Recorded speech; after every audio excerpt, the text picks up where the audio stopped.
నమస్తే శ్రీ మాత్రే నమః శ్రీ గురుభ్యో నమః ఓం శం శనేశ్వరాయ నమః 2025 జనవరి 13 నుంచి మరలా 2027 వరకు అందులో భాగంగా జూన్ నెలలో ఎండింగ్ వరకు అంటే 2025 జూన్ వరకు గ్రహాలలో అత్యంత మహిమాన్వితుడు, అందరూ భయపడేవారు, అందరికీ కర్మకారకుడు, మీకు అర్థమయ్యే ఉంటుంది కదా, శని భగవానుడు అనమాట.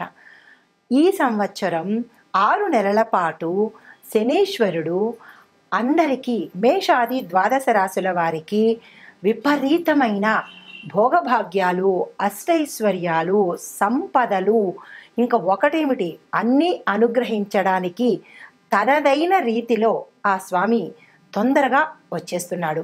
అయితే శని భగవానుడి గురించి మనం చెప్పుకోవడానికి ముందు అంటే ఆయన ఏమేమి ఇస్తున్నాడు, ఎట్లాంటి సంతోషాలని ఐశ్వర్యాలని ఇస్తున్నాడు అని చెప్పుకునే దాని ముందు ఆ స్వామి గురించి ఒక చిన్న 2 మాటలు మాట్లాడుకుంటే ఆ స్వామి సంతోషంతో పాటు మరిన్ని ఫలితాలు ఇస్తాడు. అయితే అందరూ శనీశ్వరుని చూడంగానే భయంతోనూ వణికిపోతుంటారు. దానికి ముందుగా ఒక చిన్న శ్లోకంతో ప్రారంభిస్తాను. నీలాంజన సమాభాసం రవిపుత్రం యమాగ్రజం ఛాయామార్తాండ సంభూతం తం నమామి శనేశ్వరం. ఆ స్వామిని ఎంతగా తలుచుకుంటే అంత పొంగిపోయి వరాల జల్లు కురిపిస్తాడండి. కానీ అందరూ భయపడిపోతూ ఉంటారు. అయితే ఇతను కర్మప్రదాత, న్యాయదేవత అనే పేరు కూడా ఉంది. ఈయన సూర్యపుత్రుడు అన్నమాట. యమధర్మరాజుకి అన్నగారు. సూర్యపుత్రులు ఇద్దరు కూడా, యముడు శనేశ్వరుడు కూడా ఇద్దరు న్యాయదేవతలు.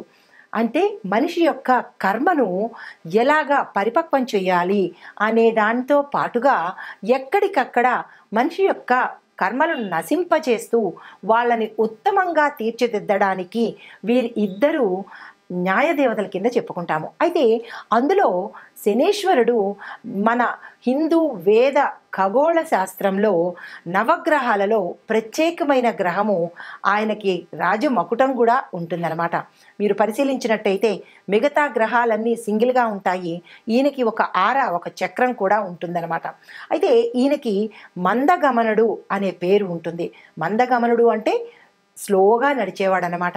అయితే ఈ శనేశ్వరుడు అత్యంత ఆయనకి ఇష్టమైన వస్తువులు నువ్వులకు సంబంధించినవి, నలుపు అంటే తిండికి సంబంధించినవి, నువ్వులకు సంబంధించినవి, తరువాత నువ్వుల నూనె, ఇలాంటి వస్తువులు. బట్టలకు సంబంధించి అంటే వస్త్రాలకు సంబంధించి చూసినట్టయితే నల్లటి వస్త్రాలు, నీలం వస్త్రాలు అవి ఇష్టమైనవి. ఇంకా లోహాల గురించి చూసినట్టయితే ఇనుము అత్యంత ప్రీతికరమైనది. తరువాత శుచి శుభ్రత లేని ప్రదేశాలంటే ఆ స్వామివారికి అంటే అశుభ్రతకు ఎక్కడ ఎక్కువ అశుభ్రత ఉంటుందో అక్కడ ఆ స్వామి ఉండిపోతాడంట. కాబట్టి మనం అశుభ్రతని దగ్గరికి రానివ్వద్దు. అయితే మందకుడిగా ఉండడము, నల్లని కాకి ఈయన యొక్క వాహనం అన్నమాట. అయితే సమస్త ప్రాణి కోటికి పాపకర్మల ఫలాన్ని ఎప్పటికప్పుడు అనుభవింపచేసేస్తుంటాడు. కర్మఫల ప్రదాత. దానితో పాటుగా జీవులు చేసిన తప్పులు, మన తప్పులు తెలియవు కదా, వెంటనే ప్రాయశ్చిత్తం చేసేసి ఆ తప్పును తెలుసుకునే జ్ఞానాన్ని ప్రసాదిస్తాడు ఈ మహానుభావుడు. అయితే శిక్షలు ఆయన వేసే విధానం కూడా అటు ఇటుగా ఉంటుంది. ఎవరైతే ఈయనకి ప్రీతికరమైన పనులు చేస్తూ ఉంటారో వారికి తన యొక్క శిక్షలను తగ్గిస్తూ ఉంటాడనమాట. అంటే మనం నిత్యకృత్యంగా చెప్తూ ఉంటాం, గొడ్డలతో పోయేదానికి గోటితో పోతుంది అంటూ ఉంటారు కదా. అంటే పెద్ద పెద్ద ప్రమాదాలను కూడా ఆ స్వామిని ప్రసన్నం చేసుకుని ఆయనకి ఇష్టమైన పనులు కనుక చేసినట్టయితే చిన్న చిన్న మరి తప్పదు కదా, తప్పుకు శిక్ష ఉండాలి కదా, అలా చేస్తుంటాడనమాట. అయితే దీనితో పాటుగా ఈ వీళ్ళు అంటే ఈ శనీశ్వరుడు బ్రతికి ఉండగానే మనకి గుణపాఠాలు నేర్పిస్తాడు. దానితో పాటుగా ఆయనకి ఎవ్వరి మీద కసి కానీ, కోపం కానీ, ఇట్లాంటి పగ ప్రతీకారాలు ఉండవు. ఆయనకి అందరూ సమానమే. యమధర్మరాజుకి అందరూ సమానమే. గరీబైనా లేదా అమీరైనా, గొప్పవాడైనా, కోటీశ్వరుడైనా, కటికి పేదవాడైనా సరే యమధర్మరాజుకి ఎలా సమానమో ఈ శని భగవానుడికి కూడా అంతే సమానం అన్నమాట. అయితే మనం చేసే మంచి పనుల వల్ల ఆ స్వామి కరుణించి అందలం ఎక్కిస్తాడు, ఆయుష్ని ఇస్తాడు, ఆరోగ్యాన్ని ఇస్తాడు, అందమైన రూపాన్ని ఇస్తాడు. ఆయన ఏది ఇవ్వడు చెప్పండి? అన్నీ ఇస్తాడు. కానీ మనం మసలుకునే తీరులోనే ప్రతి ఒక్కటి ఉంటుందన్నమాట.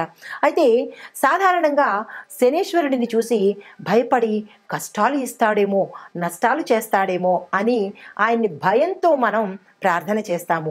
ఎప్పుడైతే భయంతో ప్రార్థన చేశామో అప్పుడు మరింత ఎక్కువ అవుతుంది తప్ప తక్కువైతే అవ్వదు. ఆయన్ని ఇష్టంతో, భక్తితో కనుక ప్రార్థన చేసినట్టయితే మన కష్టాలని తగ్గిస్తూ ఉంటాడు. అంటే గ్రహాలలో శనీశ్వరుడు దండన ఇచ్చే గ్రహం అన్నమాట.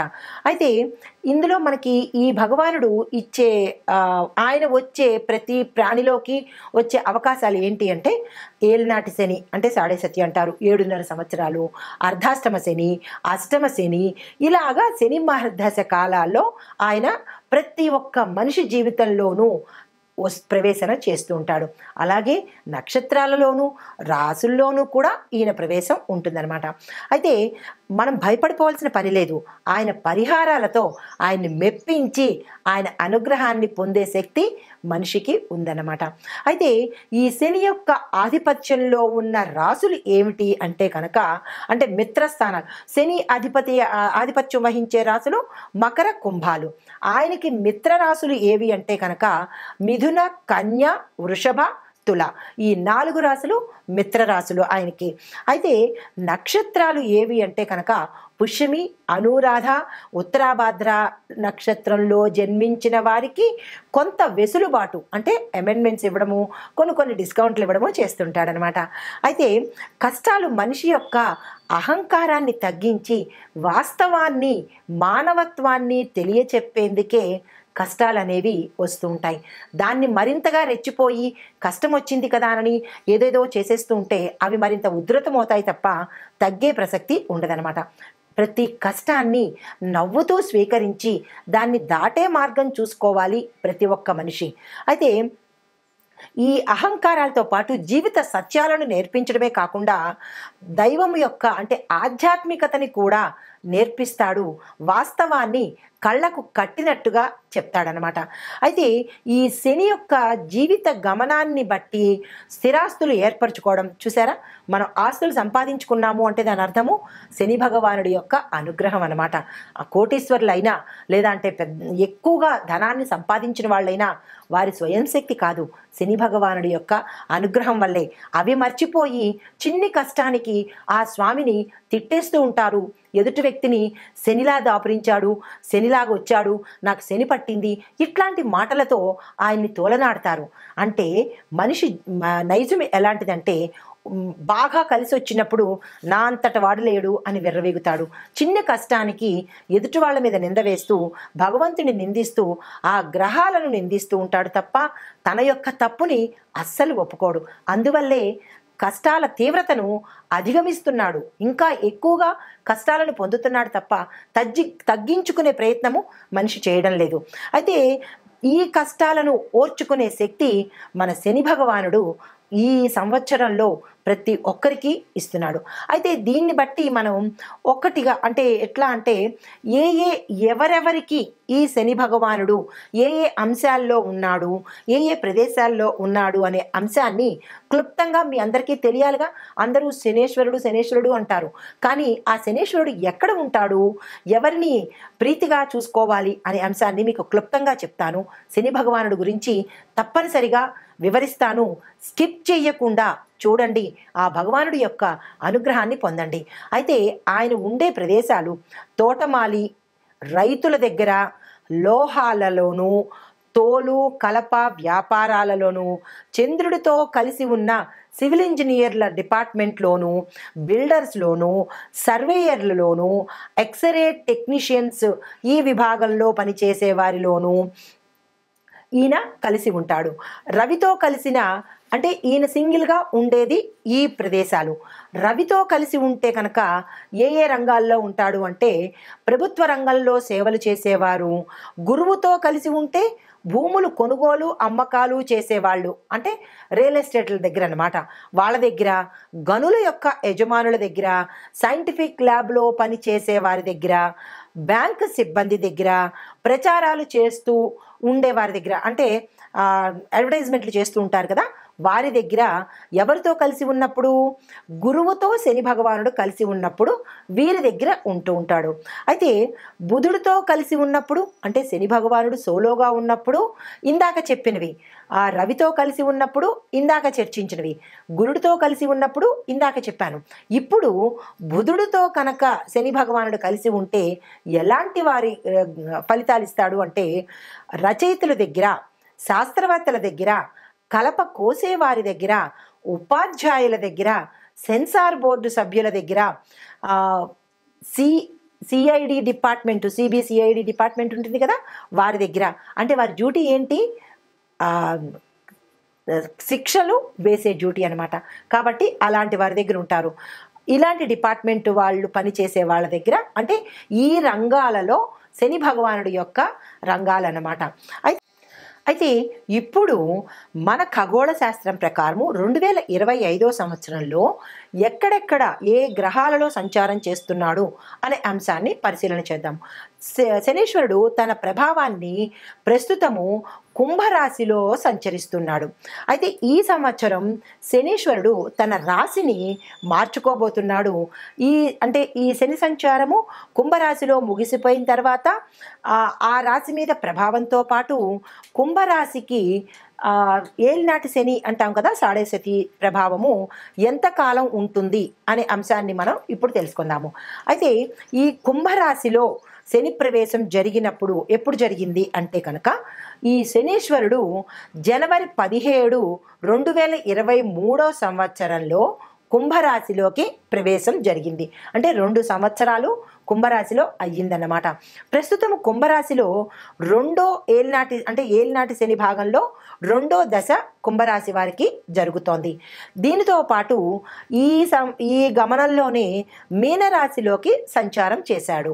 అంటే మీనరాశిలోకి శని సంచారం చేసినప్పుడు కుంభరాశి వారి మీద శని ప్రభావము కొంత తగ్గిపోతుంది, అంటే తీవ్రత తగ్గుతుందన్నమాట. దీనితో భాగంగా 2025 ఈ సంవత్సరము మీనరాశిలో సంచారం చేస్తూ ఉండడం వల్ల కుంభరాశి వారికి చివరి దశ వచ్చేసిందనమాట. అంటే కుంభరాశి వారికి ఆఖరి దశ, మీనరాశి వారికి ప్రారంభ దశలోను శనీశ్వరుడు సంచారం మొదలుపెట్టాడు. అయితే ఇది ఎప్పటి వరకు ఉంటుంది అంటే కనుక జూన్ 3వ తారీఖు 2027 సంవత్సరం వరకు మీనరాశి వారికి ఏలినాటి శని ప్రభావము ప్రథమ దశలో ఉంటుందన్నమాట. క్లియర్గా అర్థమైంది కదా. అయితే తరువాత ఈ కారణంగా అంటే ఈ పరిభ్రమణ కారణంగా ఒక రాశి చక్రం పూర్తి కావడానికి అంటే మేషం నుంచి మీనం వరకు రాశి చక్రం పూర్తి అవ్వడానికి స్వామికి 30 సంవత్సరాలు పడుతుందన్నమాట. ఈ శని యొక్క సాడే సతి చాలా బాధాకరమైనది. ఈ రాశి అంటే ఈ శని గ్రహము 12వ స్థానంలో ఈయన కనుక ఉంటే కనుక విపరీతమైన పరిణామాలు కలగజేస్తుంది, అంటే ప్రభావితం ఎక్కువగా ఉంటుంది. అయితే మీనంలో సంచరించినప్పుడు మకర రాశి వారికి ఇప్పుడు అన్నమాట మీనంలోకి వచ్చేసాడు కదా, ఇప్పుడు మకర రాశి వారికి శని దశ పూర్తిగా పోయింది. అంటే శనీశ్వరుడు ఏలినాటి శని ప్రభావం నుంచి మకర రాశిని తగ్గించేశాడు. 2వ పాయింట్, కుంభరాశి వారికి చివరి దశకి వచ్చేశారు. మీనరాశి వారికి ప్రథమ దశ ప్రారంభమైందన్నమాట. తర్వాత దీనితో పాటుగా మార్చి 29, 2025 సంవత్సరము మీనరాశిలోకి ప్రయాణం చేస్తూ మేషరాశికి కూడా మొదటి దశని ఇస్తున్నాడు. అంటే చూడండి, మీనం తర్వాత చక్రంలో మళ్ళా వచ్చింది ఫస్ట్ ఏంటి, మేషరాశి. మీనం 12వ రాశి అయిపోయింది. తర్వాత దాని ఎఫెక్ట్ ఎవరికి ఉంటుంది, మళ్ళా రాశి చక్రంలో మొదటి స్థానము మేషరాశికి, అంటే మళ్ళా మేషరాశి వారికి ప్రథమ స్థానంలోకి అవ్వబోతోంది. అంటే ఈ ఎఫెక్టు మేషరాశి వారికి కూడా తగలబోతోంది అన్నమాట. ఈ మేషరాశిలో వచ్చేటప్పుడు మొదటి దశ ప్రారంభం అవుతుంది. రెండో దశ అంటే మీనరాశికి రెండో దశ, కుంభరాశికి చివరి దశ. ఇలాగా స్వామివారు అంచెలంచెలుగా ప్రయాణాన్ని సాగిస్తున్నారు. అయితే ఈ శని గ్రహము ఏ రాశిలో అయితే 8వ ఇంట 4వ ఇంట ఉన్నప్పుడు ఆ రాశి యొక్క దశ ప్రారంభము అయినట్టుగా మనం గమనించుకోవాలి. కుంభరాశిలో శనేశ్వరుడు సంచరించడం వల్ల కర్కాటక వృశ్చిక రాశుల మీద ఆయన యొక్క దయ ప్రభావము ఏర్పడుతుంది. శని మీనంలోకి ప్రవేశించినప్పుడు సింహానికి ధనస్సుకి వారి యొక్క ప్రభావము దయనీయంగా అంటే దయ కలిగి ఉంటుందన్నమాట. అయితే ఇప్పుడు ఈ మనం ఇందాక చెప్పుకున్నట్టుగా ఈ ప్రభావాల నుంచి ప్రతి మనిషి ప్రతి జీవకోటి ఎలా తప్పించుకోవాలి, ఈ దశల్లో ఆ శని భగవానుడి యొక్క తీవ్రతను ఎలా తగ్గించుకోవాలి, ఆ స్వామి యొక్క అనుగ్రహాన్ని ఎలా పొందాలి అనే అంశం కనుక ఇప్పుడు చూసినట్టయితే ఆర్థిక అంటే 3వ దశలోకి వచ్చేటప్పటికీ ఆయన అంటే మొదటి దశ మళ్ళా చెప్తున్నాను, మొదటి దశలో ఉన్నప్పుడు కుటుంబం మీద చూపిస్తాడు. రెండో దశలో ఉన్నప్పుడు శరీర అంటే మన ఆరోగ్యం మీద చూపిస్తాడు. మూడో దశలో ఉన్నప్పుడు ఆర్థిక పరంగా చాలా జాగ్రత్తలు తీసుకుంటూ ఉండాలి. ఈ 3 దశల్లో ఎవరెవరు ఉంటున్నారు అనేది మీ జాతక పరిశీలన చేయించుకొని శని మహర్దశ ఎప్పుడు ఉంది, మనం ఏ జాగ్రత్తలు తీసుకోవాలి అనే అంశాన్ని మీ యొక్క వ్యక్తిగత జాతక పరిశీలన చేయించుకుంటే కనుక ఆ స్వామి యొక్క స్థానాలు తెలుస్తాయి, ఆ పరిహారాలు చేసుకోవచ్చు. అయితే ఇప్పుడు స్వామి యొక్క చెడు ప్రభావాలను తగ్గించడం కోసము మనం ఎవరిని పూజించాలి అంటే కనుక తప్పనిసరిగా గుర్తుపెట్టుకోండి, శివుడిని హనుమంతుడిని తప్పనిసరిగా పూజించాలి. నేను ప్రతి ఒక్క రాశి ఫలితాలు చెప్తున్నప్పుడు పరిహారాల్లో నేను ఇదే ప్రస్తావన చేస్తాను. ఎక్కువగా శివుణ్ణి పూజించండి, ఆంజనేయ స్వామిని పూజించండి అనే ప్రస్తావన ఎక్కువ తీసుకొస్తాను. ఎందుకు అంటే కనుక ఈ ఇద్దరే మనకి శని ప్రభావాన్ని తప్పించగలిగిన వారు.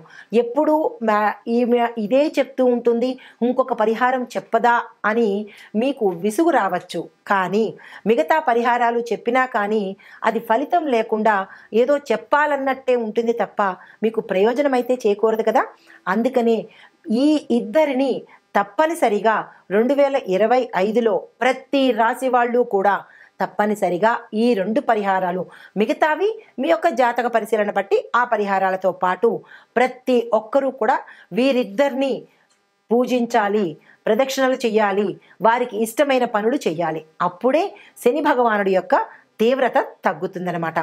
అయితే శని భగవానుడికి ప్రీతికరమైన పనులు ఏమిటి అంటే కనుక అంటే ఆయన్ని ప్రసన్నం చేసుకోవడానికి ప్రీతికరమైన పనులు మన కింది స్థాయి వారిని గౌరవించడము, వారిని ప్రేమించడము, వారికి సదుపాయాలు కలగచేయడము, ఇలాంటివి ఏవైనా మీ యథాశక్తి చేసినట్టయితే శని భగవానుడు చాలా ప్రీతి చెందుతాడు. ఇదే అంశాన్ని నేను రాశి ఫలాలు చెప్పేటప్పుడు ప్రతి ఒక్కళ్ళకి ఇది తప్పనిసరిగా చేసుకోండి అని విన్నవించుకుంటాను. ఎందుకు అంటే ఆ స్వామి యొక్క అనుగ్రహం పొందాలి అంటే ఇంతకు మించిన మార్గం లేదు.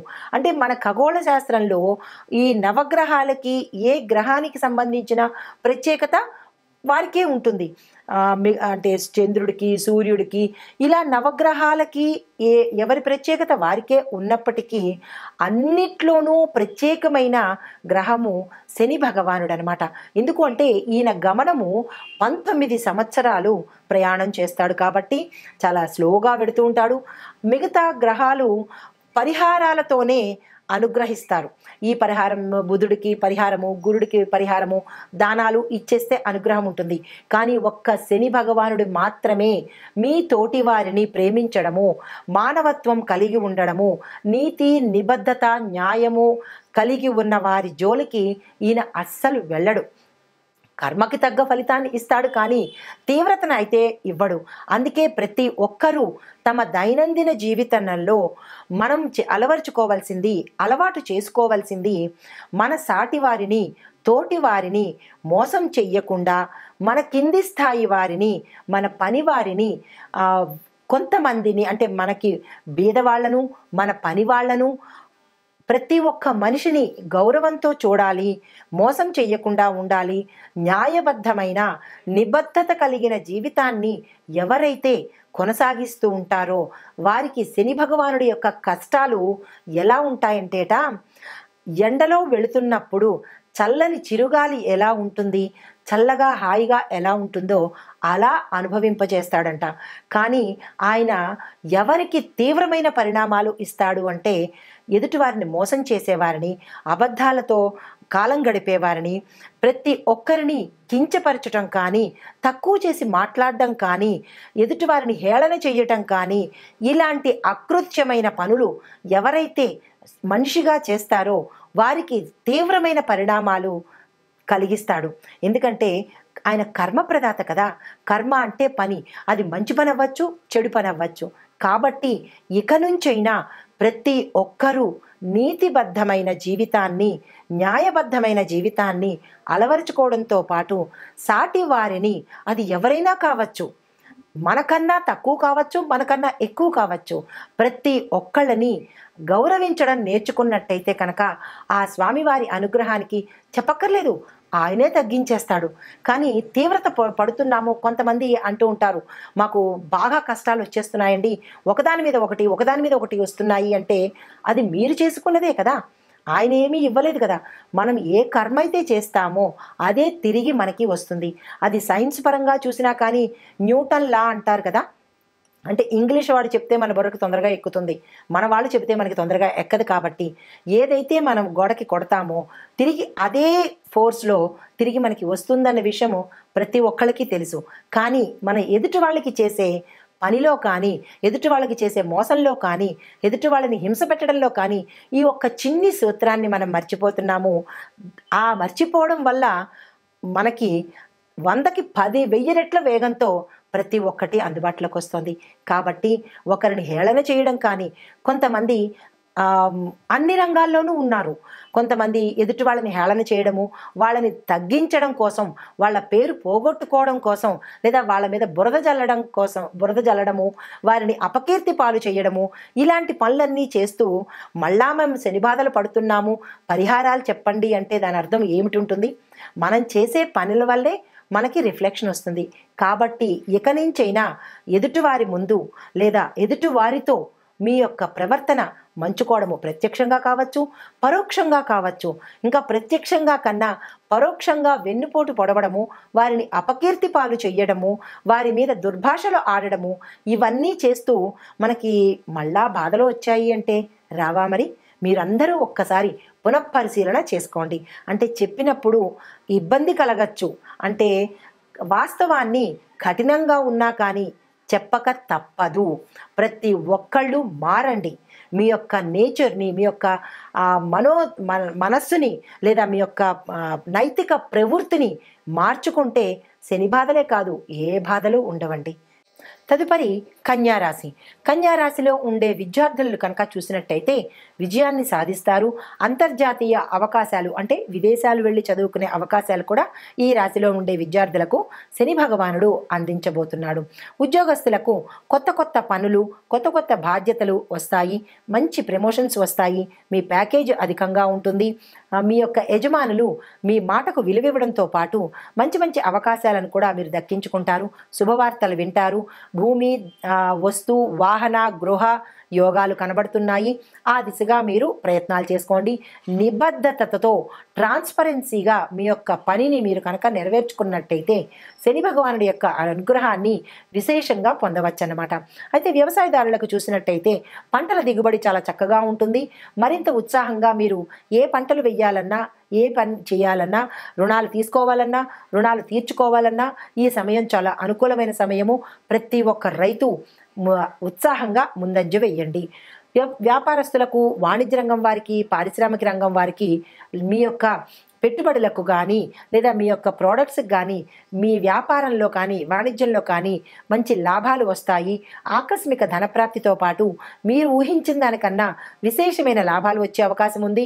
భాగస్వామ్య వ్యాపారాలకు ఇది చాలా చక్కని అనువైన సమయము. అస్సలు వృధా చేసుకోకండి. వ్యాపార విస్తరణకు కావచ్చు, విదేశాలలో వెళ్ళి మీ యొక్క వ్యాపారాన్ని స్టార్ట్ చేయాలన్నా ఇది చక్కని అనువైన సమయము. మీరు ఆ దిశగా ప్రయత్నాలు చేసుకోండి. ఆరోగ్యం పట్ల చూసినట్టయితే చక్కని ఆరోగ్యం మీ సొంతమవుతుంది. అయినప్పటికీ మీ యొక్క ఆహార వ్యవహారాల అలవాట్లను కొంచెం సరిచూసుకోండి. ఉత్తరోత్తర అనారోగ్య సమస్యలు లేకుండా ఉండే అవకాశము దక్కుతుంది. కుటుంబపరంగా చూసినట్టయితే కుటుంబ వాతావరణం అన్యోన్యంగా ఉంటుంది. శుభకార్యాలు చేస్తారు, శుభవార్తలు వింటారు, ఆకస్మిక ధనప్రాప్తి వస్తుంది. ఈ భూమి, ఇల్లు, వస్తు, వాహనాలు, సువర్ణము ఇలాంటివి కొనుక్కునే అవకాశం ఉంటుంది. కొత్త బంధువులు వచ్చి చేరే అవకాశము కనబడుతోంది. బంధుమిత్రుల కలయికతో ఆనందంతో ఉండబోతున్నారు. తరువాత ఐటీ రంగం వారికి, సినీ టీవీ నటీనట వర్గం వారికి చాలా చక్కని అవకాశాలు మీకు వస్తాయి. ఎక్కడ మీరు చేయిపెట్టినా అంటే వ్యాపారంలో కావచ్చు, లేదా మీరున్న ప్రదేశాల్లో కావచ్చు, లేదా అంటే మీరు పనిచేసే సంస్థల్లో మీరు ఏది పట్టుకున్నా బంగారంలాగా అయ్యే అవకాశం గోచరిస్తోంది. సువర్ణ అవకాశాలు మీకు వస్తాయి, అందిపుచ్చుకోండి. రాజకీయ పరంగా చూసినట్టయితే ప్రముఖుల యొక్క మద్దతు మీకు లభిస్తుంది. ప్రజల యొక్క అధిష్టానం యొక్క మన్నన, నమ్మకము, గౌరవాన్ని కూడా మీరు పొందుతారు. అయితే మీకు చెప్పదగిన పరిహారము, శనీశ్వరుడికి తప్పనిసరిగా ప్రీతికరమైన పనులు తప్పక చేయండి. ప్రతి శనివారము ఆంజనేయ స్వామి ఆలయ దర్శనం చేయడంతో పాటుగా నవగ్రహ ఆలయ సందర్శనం చేసి శని భగవానుడికి తైలాభిషేకం కానీ, నువ్వులతో అభిషేకం కానీ, నువ్వుల దీపం కానీ ఇలాంటి పరిహారాలు తప్పనిసరిగా చేయండి. మీ తోటివారిని గౌరవించండి. మన్నించి ప్రేమ ఆప్యాయతలతో మెలగండి.